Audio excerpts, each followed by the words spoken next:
conscientious of saying, what brought you here? What are you interested in? And if people say, well, I just found you and I'd like to know what it's about, then I'll give them an overview. Some might say, I'm just here for the lavender. Some might say, I heard you had a shop. So I try and direct or steer the traffic accordingly.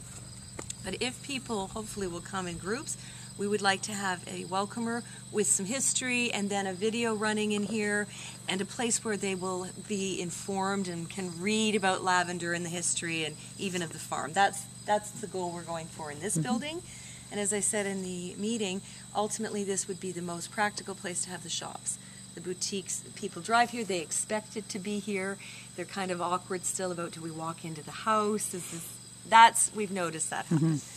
So also the uses of this room have been varied over the year. We have had birthday parties, we've had anniversary celebrations, we've had artist groups, we've had groups of all kinds, from chamber meetings to local horticulturalists and of commerce.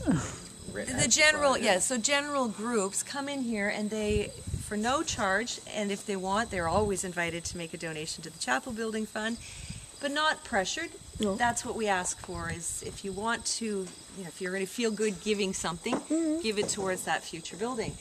But it has been shocking to see how many things this has been used for.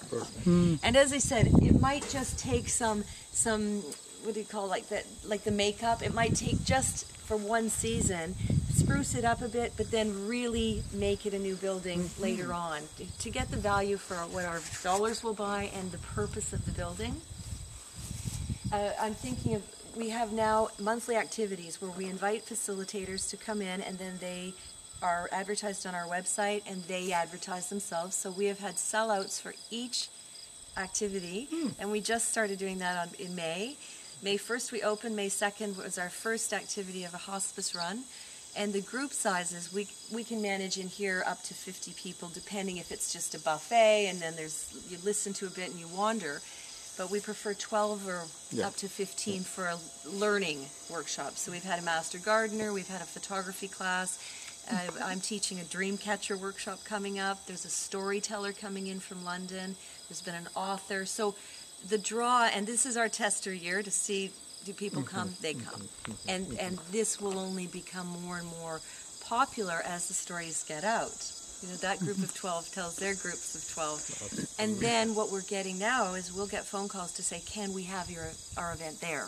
That's what turns me on. Because then I say yes. And monetarily, it's still not saying, okay, we do have bills to pay, so now how do we work it in where there's a fair exchange of monetary and or contribution? So you can see that the back side of this building houses the barn equipment and stuff. And then through here, that's also where we harvest, when I harvest the lavender, and we hand harvest with sickles. And I bring it out to drying racks, which we use very basic things. These are old screens, and the lavender dries, and then we trim it and process it. It comes in here, or the whole walls in here get hung, depending on how much we harvest in a day. We take it from that point, take the florets off, and make sachets. That's really all our lavenders is being used for, other than hand-picked visiting. I think we're the only pick-your-own lavender farm. I think so, but I can't be sure. So this room is what used to be the farmer in the winter was an accountant, I believe, or worked for an insurance business. And he had this in that real classic old, what I consider very unappealing paneling. Brown and not particularly exciting or inviting. And we just painted this over. And again, open it for my parents' anniversary party. This was all food and the barbecue area, and people could come in and wander, and within very little time, it gets changed into whatever it's needed to be. So this is much more what I feel is white and fresh and light and bright, and we try and keep it. This is where my little chapel usually is here. To get a sense of the space. What you're trying to accomplish. Yeah, and it's other than just the structure. The feeling. Yes. Yeah, the feeling. So this is where I usually, I have a little box around to just say, if people see it and they want to leave something, they can. But what I'm noticing is that people are starting to come in with different things. So a lady came for a bed and breakfast stay.